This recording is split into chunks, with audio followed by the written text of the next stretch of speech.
पहला कुरिन्थियों बाब 2।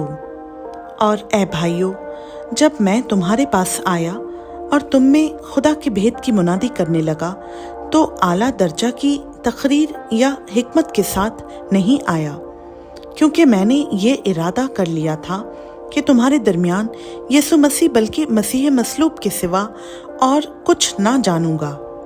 और मैं कमज़ोरी और खौफ और बहुत थरथराने की हालत में तुम्हारे पास रहा, और मेरी तकरीर और मेरी मुनादी में हिकमत की लुभाने वाली बातें ना थीं, बल्कि वो रूह और खुदरत से साबित होती थी, ताकि तुम्हारा ईमान इंसान की हिकमत पर नहीं बल्कि खुदा की खुदरत पर मौकूफ हो। फिर भी कामिलों में हम हिकमत की बातें कहते हैं, लेकिन इस जहान की और इस जहान के नेस्त होने वाले सरदारों की हिकमत नहीं, बल्कि हम खुदा की वो पोशीदा हिकमत भेद के तौर पर बयान करते हैं जो खुदा ने जहान के शुरू से पेशतर हमारे जलाल के वास्ते मुकर्रर की थी, जिसे इस जहान के सरदारों में से किसी ने ना समझा, क्योंकि अगर समझते तो जलाल के खुदावंद को मसलूब ना करते। बल्कि जैसा लिखा है वैसा ही हुआ कि जो चीज़ें ना आँखों ने देखी, ना कानों ने सुनी, ना आदमी के दिल में आई, वो सब खुदा ने अपने मोहब्बत रखने वालों के लिए तैयार कर दी।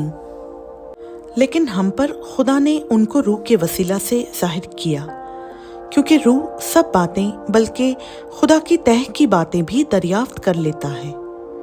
क्योंकि इंसानों में से कौन किसी इंसान की बातें जानता है सिवा इंसान की अपनी रूह के जो उसमें है।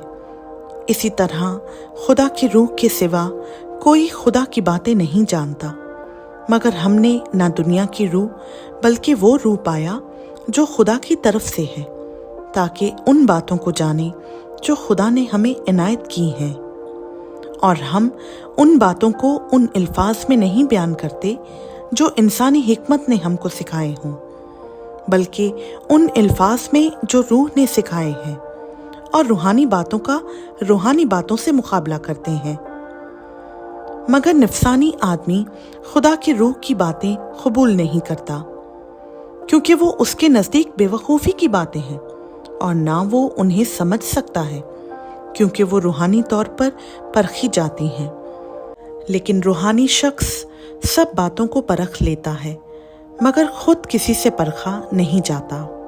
खुदावंद की अक्ल को किसने जाना कि उसको तालीम दे सके, मगर हम में मसीह की अक्ल है।